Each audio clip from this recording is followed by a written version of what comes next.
Hello, and welcome to the very first edition of A Life Story. My name is Len Sirotski, and I will serve as your host. Every single one of us has a life story. Some people don't want their story told. Others might want to, but their memories simply cannot recall the details. Still, others want to tell their story, but they have no photos or artifacts to share with our audience. Still others might have good stories, but not the necessary language skills to be with us on a TV program. After spending several hours with today's guest, I am convinced that if we asked her to come back next week, she would tell a totally different hour's worth of stories and still not be tired. She has had a very full life, as you will learn, including a most dangerous stint in World War II. During that tragic war, we did not have an Air Force, but we did have an Army Air Force, and that is where our guest served. For most of her life, she was serving people, but she was also an athlete, a warrior, and an author. Allow me now to introduce Ruth Heckinger, and she will share her wonderful life story with us. Ruth, welcome to the show. It's a pleasure to have you here. Thank you. And let's just get right into the story, okay? And what we want to do is we want to share. We want to begin, I should say, with a little bit of your heritage and the story of where your family is from and so on. So would you do that, please? Very interesting. Oh, yes, indeed. I think that's a very interesting part. My mother was from Alsace-Lorraine, and you know, they're pretty schizophrenic in Alsace-Lorraine. There are times when I heard my mother argue with her sister as to were they German or were they French? Because they were both. Yes, actually, that's it. That's why I say they're schizophrenic. Yeah. And my father came from Bavaria, and he was an amazing man. He was 19 when he arrived here, but he was quite a patriot. There's a wonderful picture here This one? Yes. When he went on a vacation to Germany, okay? He had been a 19-year-old immigrant, went to school and learned English, as did my mother, who came from Alsace-Lorraine and considered herself, was actually a French person. Right. They both spoke fluent English. And when, at the age of 35, 40, he went to Germany on a vacation. They did. By then they had these two children, my sisters. But look at this. He packed an American flag to take with him on his vacation. I don't know of any other human being ever did that. Look how big the flag is. And he sent this picture as a postcard to his mother-in-law, who was Parisian, living in Paris. I have the card someplace, in which he said, "Dear mother-in-law, here you see a group of jolly Americans." He didn't say German Americans. He said, I don't know who all these other people are, actually, but they were friends of his who were also immigrants and had also gone back to the old country to say hello. And he imagined, and the card was mailed on the 5th of July. So that's why he took the flag with him, because he knew he'd be in Germany on the 4th of July, and he was going to celebrate America's independence. And tell us about this one, Ruth. Oh, that's interesting. That's my mother's sister. Looks a lot like her. And her husband, who was in the German army in World War I. And here is their son, who is my cousin, obviously, in his German uniform in World War II. So that's an interesting background, because in World War II, there were 12 of us, first cousins, in uniform. Right. The children of all these siblings, of my mother's sisters and brother and my father's. Of the 12 of us, there were 6 Americans, 3 French, and 3 Germans. Can you imagine that? Yes, I can. That's But America. A little bit difficult, but there were so many people of German heritage. Oh, yes. In this country up until the time of World War II, let's say. There were about 50 million. To this of German day, heritage. and it's probably going to change, but the latest that I heard in our own statistics is that the largest number of immigrants to the United States are German. I didn't know. Clark Gable came from a German background. How about that? Then you were here as a little girl. And what's that remark that Well, you make? yes. When my family was over there, the picture you saw, I was created. Yeah. What can I tell you? I was made in Germany. Made in Germany, but born in But America. when they came home, and it was about a month or 2 after they got back from that vacation that I was born in New York City. Yes. Yeah. And New York was essentially your base of operations. Oh yeah, it for was a my hometown. long time. Manhattan is my hometown. And we have one picture here that's that you might. I love wanna it. say something. That's me. My first boyfriend. I don't remember his name. He was the cares? child of one of my parents' friends. But the dog Yeah. is the one that I picked out of a litter when I was 4 years old. On that picture, I'm probably 5 or 6, and I'm holding the dog's tail. The other kid is holding him by the collar, and the dog is not. He was an amazing animal. Animals know who the little kids are. And at about the same time of this picture, I believe you won maybe your first award as a roller skater. Did you not? Oh yes, that's true. Well, I was about a year older, I think. I think I was 6. 6 years old. And there I was 5, yes. Yeah, my mother, I remember that. It was Central Park, and I won the first heat, and that meant it was for children from 6 years old to 12 years old. So after I won that first heat, I then had to come back and race with the big kids. And you know what?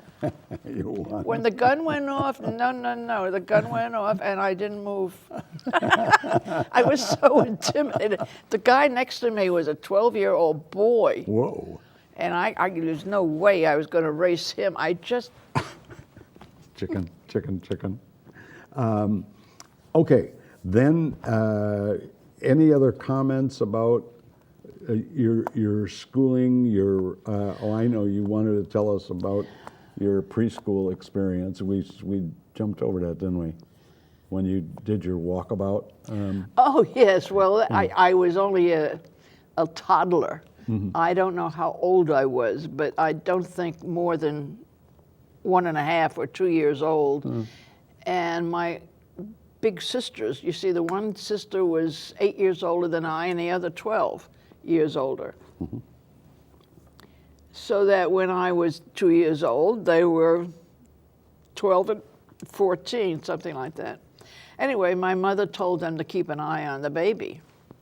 But they were skipping rope, and they slipped up. And when they looked, the baby was gone. Where I went, how far I walked, nobody really knows. But the entire neighborhood was in an uproar.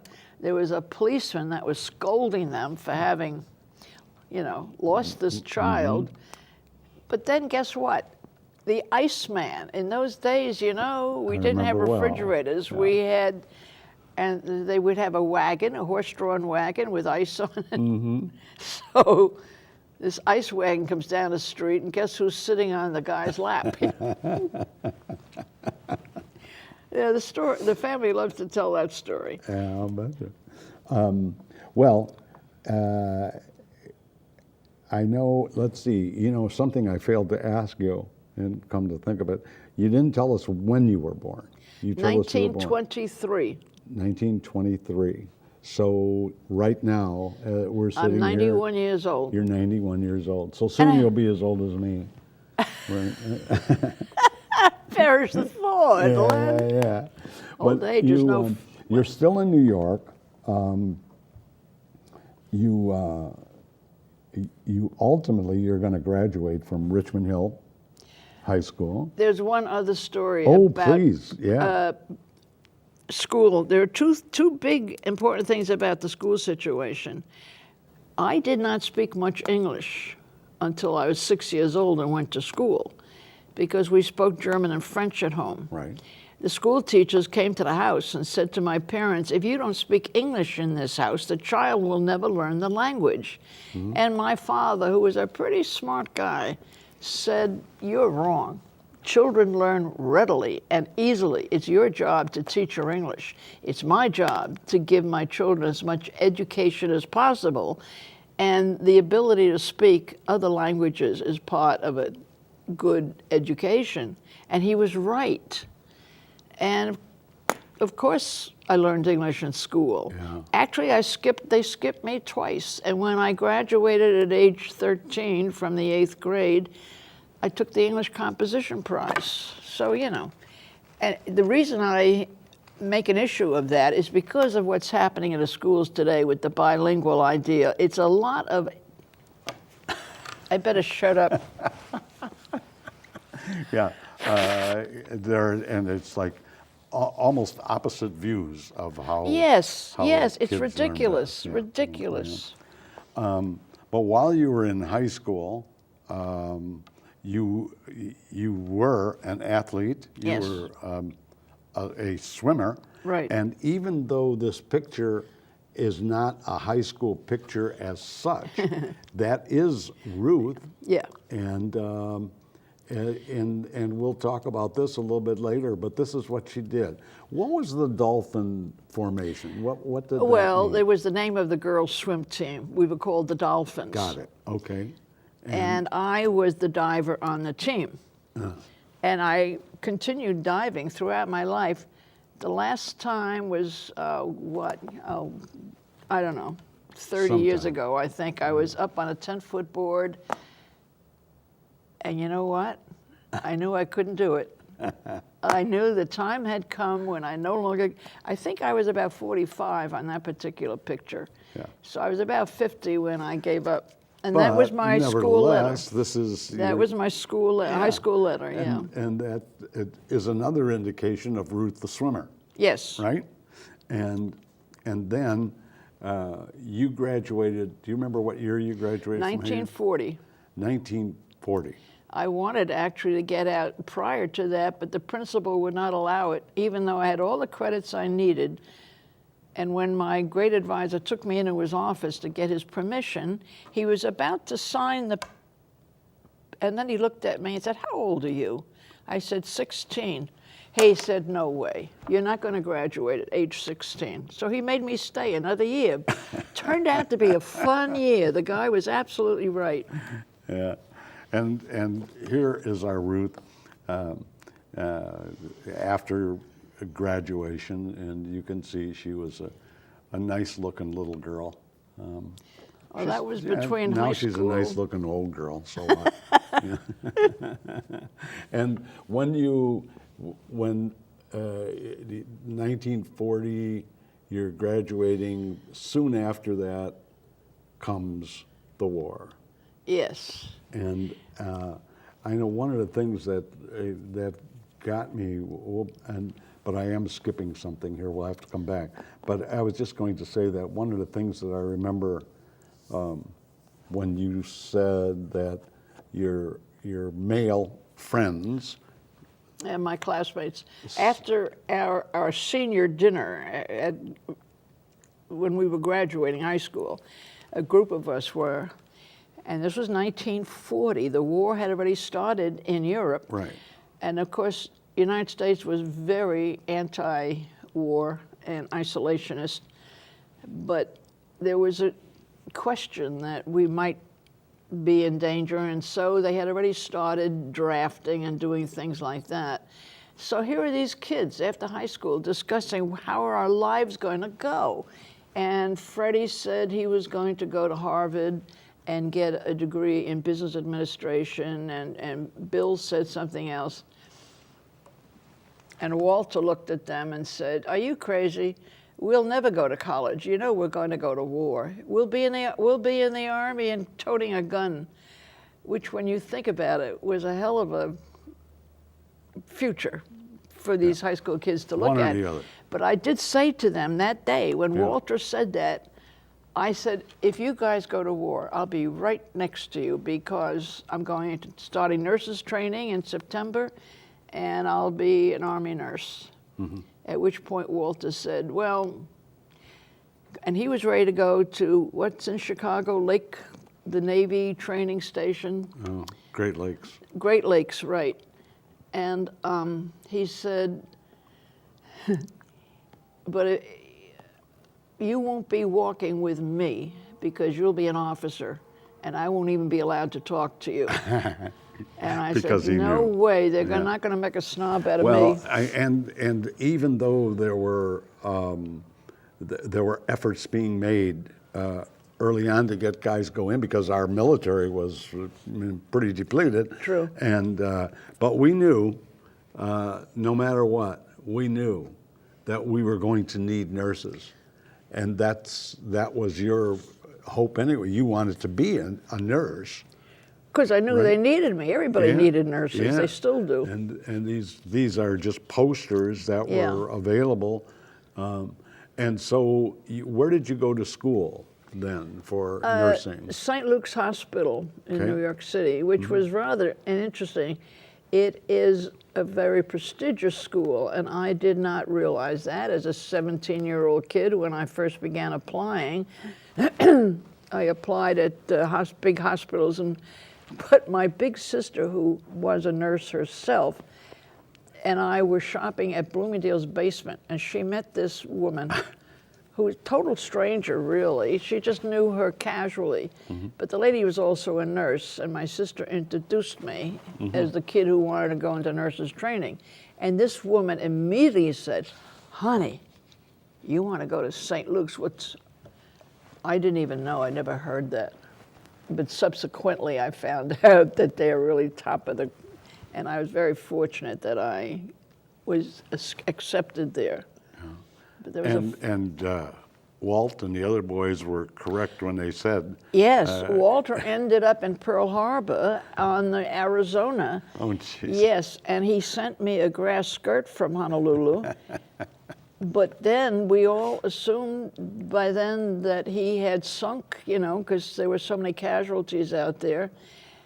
And then there was one amazing night, 2 o'clock in the morning, when Bill called to say that Walter had just been discovered on an island. He and 2 or 3 other guys swam. It's quite a story. They swam to safety. I don't know how many men were sunk on the Arizona, but that was 1,170, I think. Is that right? Well, you know better than I do, you historian, you. Yeah. And so anyway, eventually, you did graduate. made it. I And made it, you believe made it or and not. yippee skippy, you were ready to go do something. And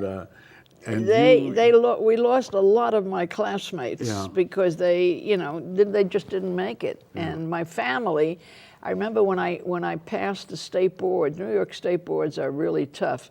And when I called the family to say, "Well, I passed," my God, they said they had never had any qualms about whether or not I would pass this big exam.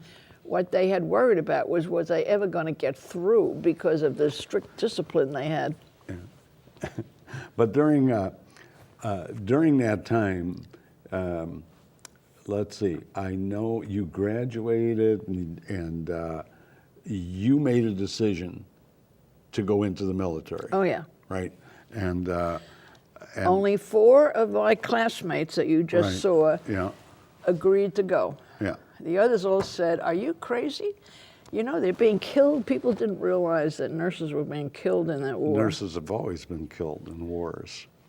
That goes back quite a ways, but you're right, and especially in World War II, and many people don't realize that nurses landed on Normandy and That's they right. were at Iwo Jima and That's right. every place else. That's right. But your first thing, now this picture is not a really good one, but it does show your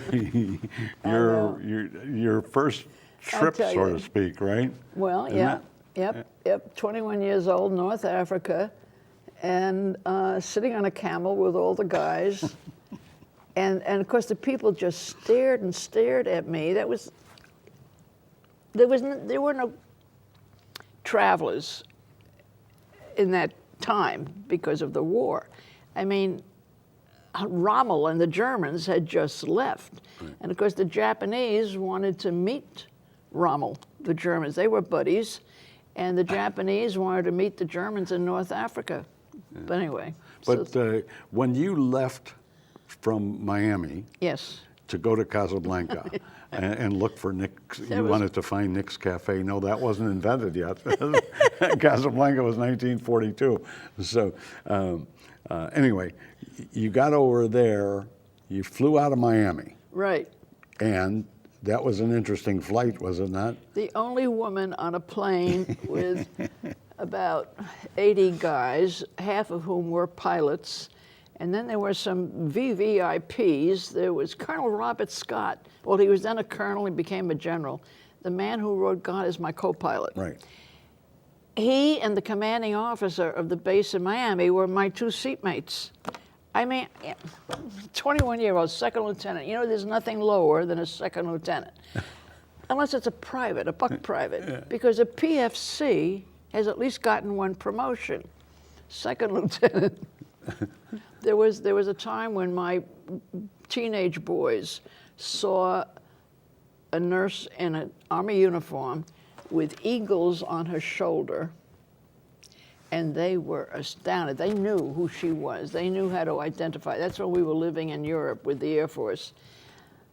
And they said to me, Mom, if you had stayed in the Army and not gotten married and have us and all, I wonder what your rank would be. I said, one of two things. I'd either be a 5-star general or a second lieutenant. Yeah, yeah. But anyway, you spent some time at Robert Scott, and you got to North Africa, and that wasn't for too long, right? You went No, I was just on my way through. Yeah. We landed in Casablanca, and then, but every place I got to, they were so astounded to see nurses, a female. Well, that's in Calcutta. Yeah. Yes, they were so astounded that they would backlog me. Yeah. Oh, what did I know? I was 21 years old, and they would just insist that I had a bad cold and couldn't fly anymore. But actually, this was your destination. Yes. Right? China, Burma, India. Yes. That was our... We frequently say that there are, we think that there are kind of like two kinds of wars, one in Germany and Europe, and one in the Pacific.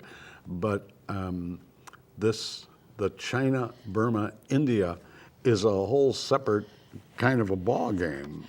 What people didn't understand about that war is that the Japanese had begun in the late 1930s to attack China, mm-hmm. and they became friends of the Germans. They became allies, and the Germans were going to attack, and they were in North Africa. Rommel. Yeah. And the Japanese were going to meet them, and they were going to conquer the world. There's the map. This might show our audience, or let me redo this. It'll show our audience where the China-Burma is. Okay, the Japanese had already taken all of this by the time we got over there. And here too, okay? They were all the way around. They were in Burma. A lot of heavy-duty fighting in Mishinau, and they bombed Calcutta several times. It's amazing how people don't know this. There was a West Point graduate who had been And he didn't know. He said, I wondered what the hell we were doing in Calcutta, the idiot. Well, I guess it's the fault of his instructors. But anyway, there's North Africa over yonder. When I came through, the place I landed first was Karachi. And from Karachi, I got my orders to fly to Calcutta. And while I was in Karachi awaiting those orders, I met the crew of a B-24, which is a 4-engine bomber, huge thing. And the pilot thereof said to me, oh, if you're going to Calcutta tomorrow morning, because I had just gotten my orders, we are also, come with us. I said, I can't go with you guys on a bomber.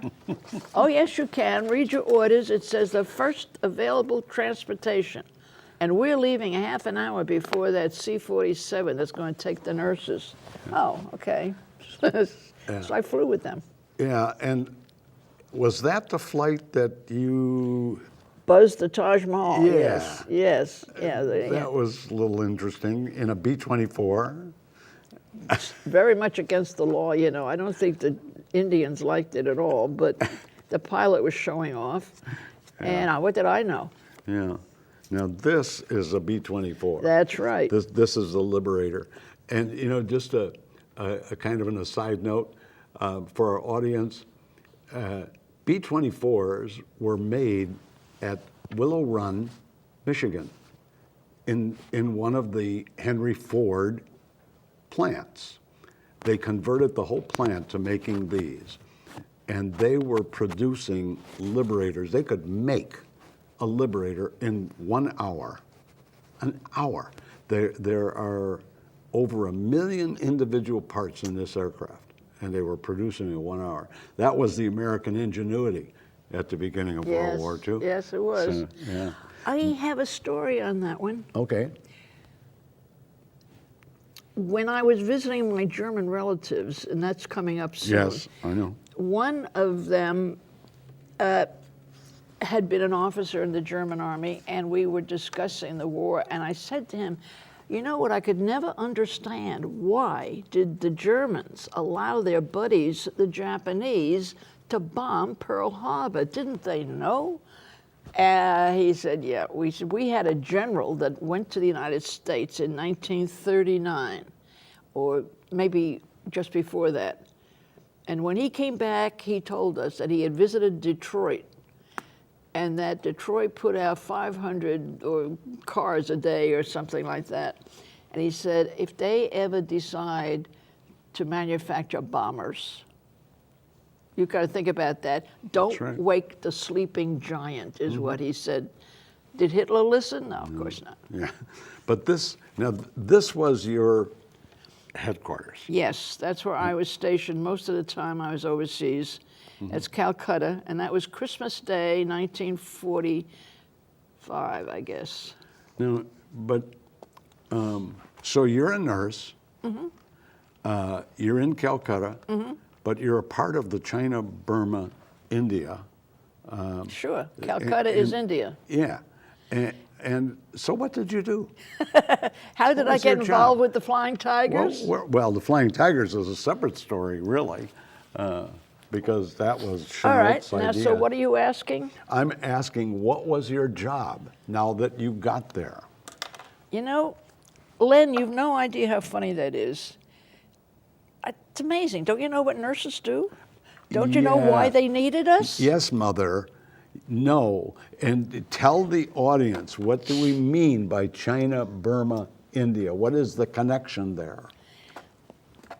They're neighbors. Yeah. The Japanese is the enemy. Right. The Japanese have already attacked China. It's at such great length, they have just about taken over. Oh, yeah. They are halfway up Burma. The British are struggling to save Burma. They're bombing Calcutta, okay? It's like they were bombing Germany, France, all those neighbors. And that's what China, Burma, India, they were, you know, buddies. And what do nurses do, Len? Yeah. What did you do? I took care of sick and dying and soldiers. Ruth, you're not following me. Did you take a bus? Did you ride buses back and forth? No. No. What did you do? I went to work. In an airplane? Not always. Not always, no. No. No. They're okay. That's an operating room. Yeah. Where we operated Right. on people who were desperately wounded. Mm-hmm. All right? Mm-hmm. And when they landed up in a bed, there were nurses that took care of them, just like any hospital. Sure. But what I'm trying to get at is that you flew, you were called a hump girl, right? Watch that. Yes, No, I was I not. know. Oh, well, the soldiers called you Okay. hump girl. No. Yeah. We called the Himalaya Mountains the hump because one of our pilots looked at it one day and said, looks like a camel's hump. Mm-hmm.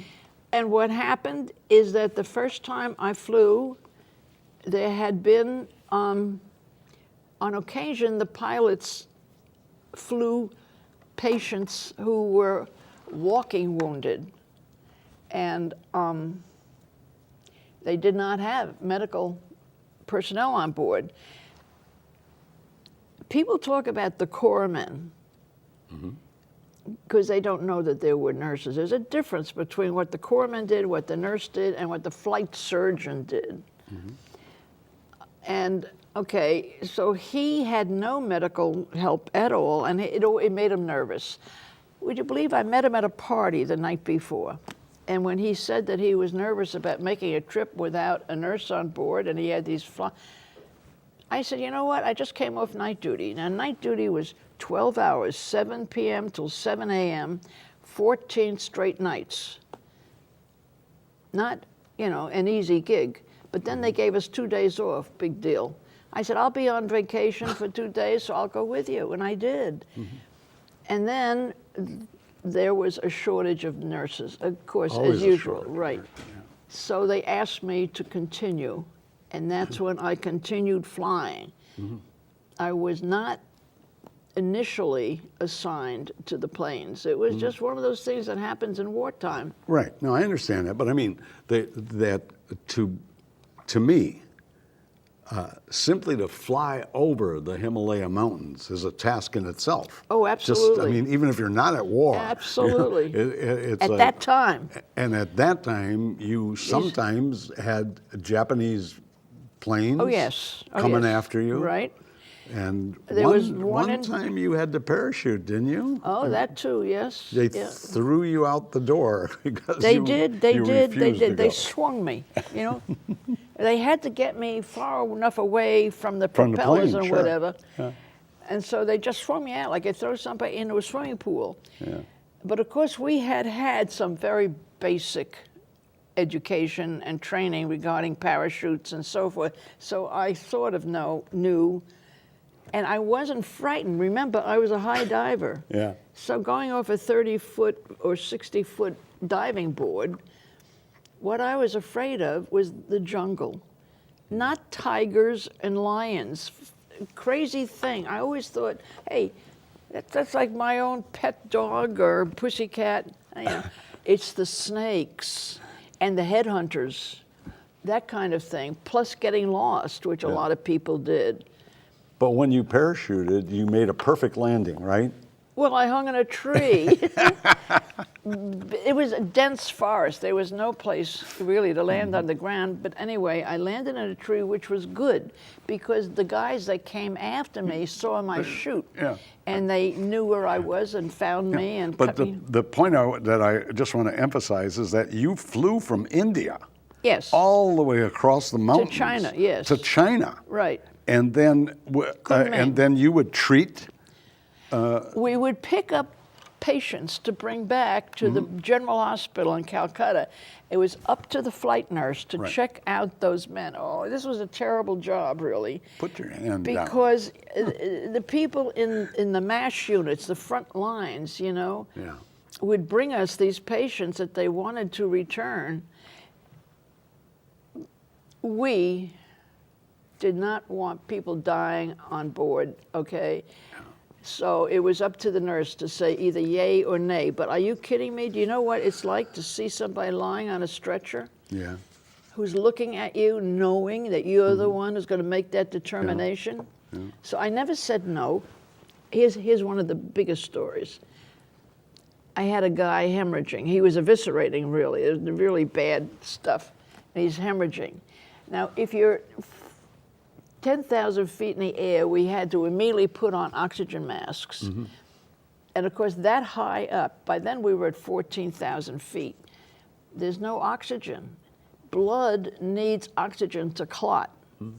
So if you've got a hemorrhage going, you don't want to be up there that high. Too high. So I asked the pilot to come down, and one of the other guys said there's a Zero or a MiG at 3 o'clock, Japanese fighter plane. So the pilot had no choice but to go up further and hide in the clouds. Maybe a few people would not know that we had an officer, Claire Chenault was his name, and he was over before the United States was involved in the war. That's correct. And he decided with his officers to form a group, and you actually saw some of these guys too, did you not? Oh, yeah. And they were called the Flying Tigers. That's right. And their record is fantastic. I mean, They've done movies. John Wayne did a Flying Tiger. Yeah. And when you mentioned nurses getting hurt and how dangerous it was for nurses, you remember this aircraft that went down, right? And tell us about that. That's kind of tough, honey. All right, I'll tell it. This was a plane that went down in Burma, and on the plane, among others, there were 18 nurses, all killed in that one single crash. And another story I want to make a quick reference to, Ruth, because I know we have to get on with the second part of your life. But I just want to make sure that people know this story. Oh, yeah. Almost everyone has seen the Academy Award-winning movie called The Bridge on the River Kwai. And at the end of the movie, the British soldiers blow up the bridge. But in fact, that's not what happened. No. What happened, really? When I told you about the pilot who buzzed the Taj Mahal, the B-24 pilot came back after they dropped me off at Calcutta and they went to their base. He was given the orders to go home. And on his way home, he stopped in Calcutta for the 2 weeks. He had to wait for the ship. And I was on night duty. It was 12-hour night duties, 14 nights. So we didn't have much time together, but frequently during the daytime when I was supposed to be sleeping, we'd go swimming and whatever. Nevertheless, we were friends. The night that my first night off duty happened to be my birthday. And it also happened to be his last night in town. Well, he took me to dinner at the Carnarvon Estates and gave me a present. And it was this bracelet, which he had made from his wings, you know. These were his wings. These were my wings with the caduceus on it. And the Indians would put a chain on and made a bracelet. He told me at that time that he had worn these wings on every one of his missions. So that was kind of neat. It was 40 years later or more that I read in a book that one of the guys sent me. That's it, right there. Bill Henderson wrote a book about his war experiences, and he had been a bombardier on a B-24, and he told about having received orders one day to bomb the bridge over the River Kwai.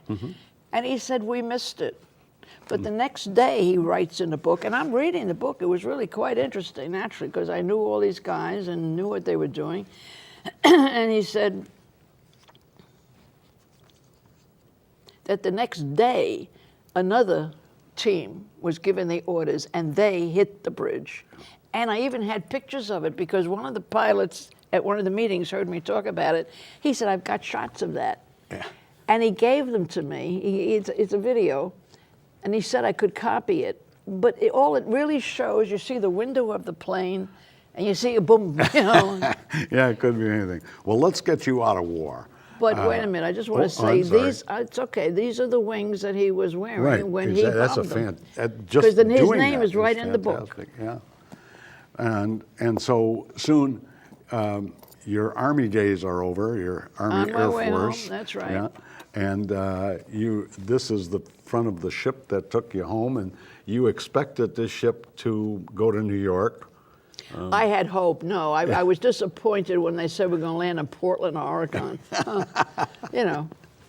But you know, and there was a story in there about your coming home, and you had to bring a load of POWs back. Was that a part of that? No, those were the POWs that I met at Halloran Hospital. Yeah. With the young man who celebrated his 16th birthday in captivity, the young German. Yeah. And I wrote to his mother in German, telling her, listen, I felt terrible about that. You know, this is the war's over with. Prior to that, I remember I'm fluent in German, and I just felt terrible. He's a nice kid, 16 years old. But there were lots of people, lots of Americans, including nurses, who were captured by the Japanese as early as 1937. Oh, yes. And Oh, well, yes, those are the people that that's another story. I thought you were talking about the German POWs. No, our guys, right, I was on the convoy. There always had to be a nurse on a convoy. So I was frequently given that duty, and we went to pick up these people who had been prisoners of the Japanese for years, including the nurses who'd been on the Bataan March. Yeah. And they were maybe 10 years older than I at the most, meaning that they were like 31 or 2 years old. Yeah. And But you were coming home to Portland. well, we picked those nurses up in China. Yeah. And then, you know, I don't know where they landed. They might have landed in San Francisco. I don't know. They're two separate stories. Yeah. I'm sorry. No, there are so many stories that you I have. know. But these were your wings. Yes. And those are a nurse's wings, Yes. right, in there. You see the caduceus. Yes. And flight surgeons. And you kept your dog tags. Well, I guess we all did. Yeah, somehow. But this is pretty simple. During World War II, there wasn't much to it. You know, No. Why, were yours more elaborate? more so than that. Oh, really? Yeah. Okay. So That was an award I got from the Chinese. this one, The one with the Red Cross the on it. Red Is it here? Cross. Yeah. Yeah. The Chinese, bless them, I'm telling you, they valued us, and to this day, if I would go to China, they would roll out the carpet and they would stand on their heads and spit wooden nickels for us. I'd like to see that. Well, America appreciated nurses to the point that today there is a national monument to nurses at Arlington Cemetery. It took them long enough to do that, Len. Yeah. Well, then it Would you took. believe it was President Eisenhower I know, when it he was was a long- a general a long who time. did not want anybody to know that we had women in that dangerous. Well, they we would- didn't want to admit that women were killed in the war. That was. No, they did not. didn't want With the anybody to know. result that, oh well, go ahead. Yeah. Oh well.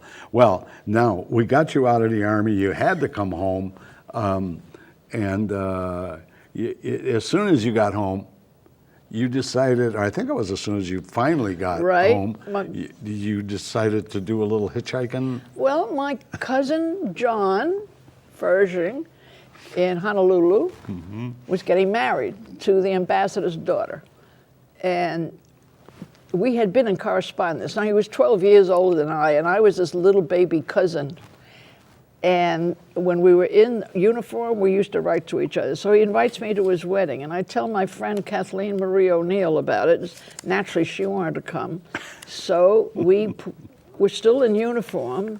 Remember how you wore the uniform for a month after you were discharged? And we hitchhiked on planes, Air Force planes, and we went out to California, and we thought we would fly to Honolulu from Los Angeles. We were mistaken. The plane left from San Francisco, so by then we'd missed it, and we decided, oh, well, we'll go to Florida. Anyway, so that's a very long story. You may not have time for that. Well, But we hitchhiked across 2 Army nurses and 2 sailors. that's a cool combination. It was. It was very clever, actually. We hadn't planned it that way, but all right. nobody Now, could turn us down. So, because we're going to run out of time, Ruth, I know. we really are. I know. And Sorry about so, no, don't be sorry. Just move down quickly and tell us a little bit about your family. Okay, life Because- after the Army. Yeah. First of all, I got married. This is my first child. Yep. Bruce. He's a cutie. Yes, he was a very special guy. What's under him? Oh, there were the 2 of them. There were the 2 boys. 2 little boys. And they both had the music. As they grew up. Yeah. Yeah. They really were talented, and they played the trombone and the saxophone like the Dorsey brothers did. And then when they were grown up, Oh, that one's not there. Then you've got a couple of pictures there you want to share Yeah. quickly too. the younger guy, the saxophone player, played with the Beach Boys. I don't know if you recognize that man. I should know his name. He's famous. I really don't know. There were Sorry. 5 of them. I think 4 were brothers, and I think he was the extra guy. One of them died not so long ago. I don't know. Anyway, and here's Bruce, the older boy. He's playing the piano now Yeah. as a grown-up in Helsinki. And in Helsinki, And then, And- tell me who went in the Air Force. this was Bruce. The older this one was is Bruce. accepted at the United States Air Force Academy, which was It's a quite. little picture, but he did go into the Air Oh, yeah. Force Academy. He spent a year at the academy, but they were kind of idiotic. I could tell you some stories what they did, and he was smart enough. I didn't want him. I never thought he'd make it, for God's sakes. Out of 100 applicants, they'd take 2. But anyway, So you had a family, Yeah. and and at one point, their father was assigned with the Department of Defense Yeah. to go to Europe. yeah, So we and were so in, there you are in Paris, Paris. France, and you we lived also there for went a to while. Germany. Yeah, and then your son, and I'm sorry, I forget which one it is. That was Bruce, the and older one. Bruce, he ended up in Tasmania. That's right. He was, that kid had sand in his diapers. You know, they talk about people with sand. He traveled all the time. I think everybody said he wanted to outdo the old lady in traveling. Yeah. Well, So you did travel, and this was your location In France. In France. France, I'm Yes. sorry. And this is a genuine family shot, also in Paris. And this picture, I just really love this place. And what's it called? Mont Saint Michel. Yeah, right, just kind of up the street from Normandy. Historical place. Lots of stories there. But And so we did that, and you went from France to Germany. visited a lot of relatives. Yeah, and here you are. Is In this- Germany, yes. In Germany. And Yeah. I contacted that young man who's celebrated his 16th birthday at Halloran Hospital in Staten Island. There he is. And when we walked into the house, I greeted his mother in German, and she answered me in English. I said, "You speak English?" "Oh, yes," she said. "I spent 2 years in the United States when I was a teenager." I said, "And I sweat bullets writing to you in German." Still, and tell us about this one. That's in Germany. Right. We were in Wiesbaden, Yeah. and it was Mardi Gras. Yeah. They have a big parade. And the And you word, had to get into it. come on, they asked me. You know, I never volunteered, Len, but when Never, I'm asked never, to never. do it, I do it. Yeah, and whose are these? Oh, that's Corky. Oh, that's our ferocious beast, Corky. And we were babysitting. With the gerbil. Yeah, Gerbil. You could see that little guy. He's showing off to this big monster out there looking at him. And you spent a little time in in Switzerland as well. Oh, yes. And, Yeah. The boys were in a marvelous situation. They called it the International and this Music Group. This is one of the boys. That's Glenn, the younger one, on top of an Alp. After the war, I know that you did so many things, and I'm going to probably tell them a little out of order because Yeah. Well, sorry about that. don't worry about it. This is one of your I reunions belong in to China. the Hump Pilots Association, and the Chinese invited us over several times, but that was one of the trips to China. The businessmen of China paid for the trip. What's the word? Paid partly, co-signed or something, some of the money as our host. They wined us and dined us. They know much, much more about what America did than do the Americans. Yeah. The little kids in China knew who we were. We'd walk along the street, they'd yell, "Hump pilot, hump pilot." So they could call you a hump pilot, but I couldn't do that, right? Well, not a hump girl. There's a difference, sweetheart, besides which I wasn't a pilot. Yeah, right, I know. But you were in the pilot's seat on occasion. Oh, sure. Yeah, right. Yeah, I heard about that. And Watch then, yourself. yeah. Tell me about this photo. This is. That was 2 weeks after I got back home after the war. My alumni association had a huge annual meeting, and they specifically honored those of us who had been in uniform. And they asked me and another gal who'd been in the Navy to sit up at the dais. And what's marvelous about that is they plunked me right next to old Pickle Puss, who was rather displeased with me. I was kind of a rebel, you know. Yeah, I know you were. You were a feisty girl. That's what I heard. A what? A feisty girl. Yes, I guess I was. But you had. I do want to mention this, that you had concerns about nursing and about this was your group. Take a look at those. Yeah, I know. And then we compared that to a different Today's concurrent. nurses. What a difference. This is incredible. a current graduation group.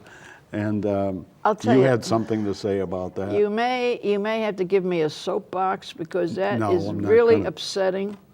Yeah, I know. I And understand that's one it. of the reasons that we have so much trouble in today's hospitals. Yeah, well, The nurses are no longer trained the way they once were, and they cross-contaminate, and the germs fly around. And but you know, I was never a nurse, so I'm not going to get into that sort of detail. But I did want to ask you.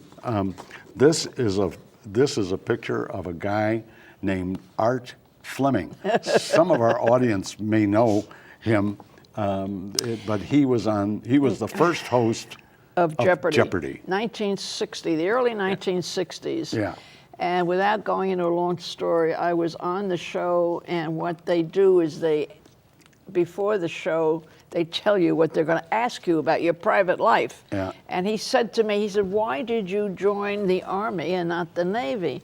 I said, I was really madly in love with the Navy, but Navy nurses wore black stockings and funny hats. So I joined the Army, which of course was not the truth of the matter, but he thought it was funny. Now, I do want to get a couple of other pictures in. This is a picture of Ruth as an auxiliary police officer. Correct. Horseback. In Central Park. Yeah, that's really cool. But we got to move down right. to this. Tells you that Ruth really never quit. Her swimming has always stuck with her to the point that at age 75, she won the senior swimming contest or swimming award, first place. And that's what this medal is, that we also have a photograph of that. And so you'll see that close. And then we want to get down to the time you retired to Florida in 1987. You were a major speaker at MOWW, that's the Military Order of World Wars officers, And I was their deputy you were- commander. yes. And the you commander was handed out it. of town 6 months of the year. So- I had to take over.